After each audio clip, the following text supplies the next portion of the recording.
Bonjour, aujourd'hui je vous reçois dans la cuisine car je voudrais vous parler des algues. Les algues ont tenu une grande part dans notre alimentation depuis la nuit des temps.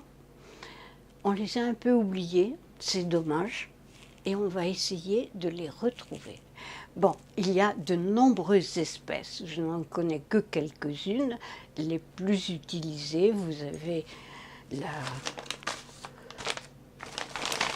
toutes ces choses que je vais vous montrer en détail.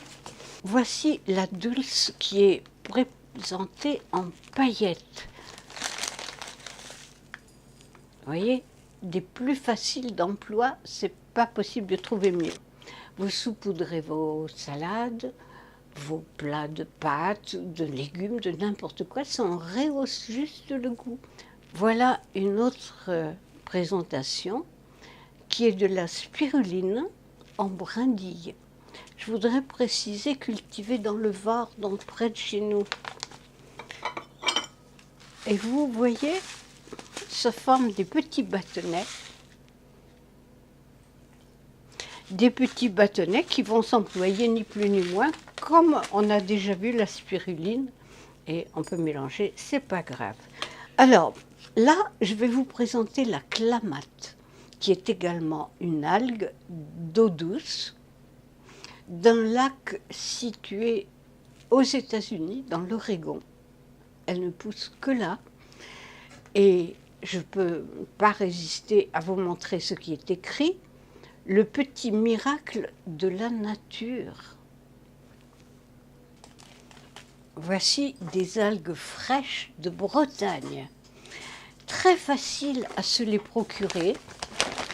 Il y a plein d'adresses sur Internet et je vous en offre une où une dame charmante et jeune algocultrice me les a envoyées.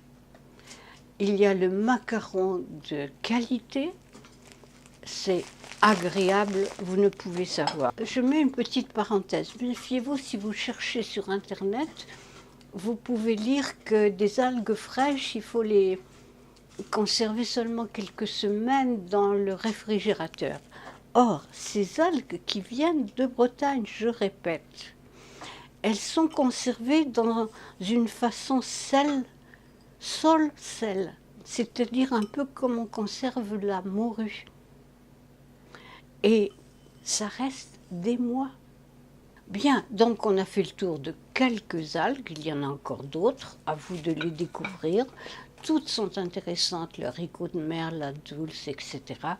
Mais la wakame est ma favorite. Je la prépare très simplement avec des... Non, pardon, je la rince d'abord, évidemment, puisque là, vous voyez, elle est dans le sel.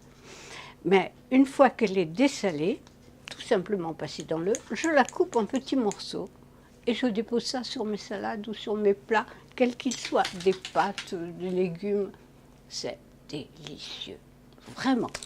Et en plus, si vous avez notion qu'il vous faut 10 grammes d'algues par jour pour donner au corps humain tout ce dont il a besoin en vitamines et sels minéraux, c'est impossible de ne pas choisir les algues.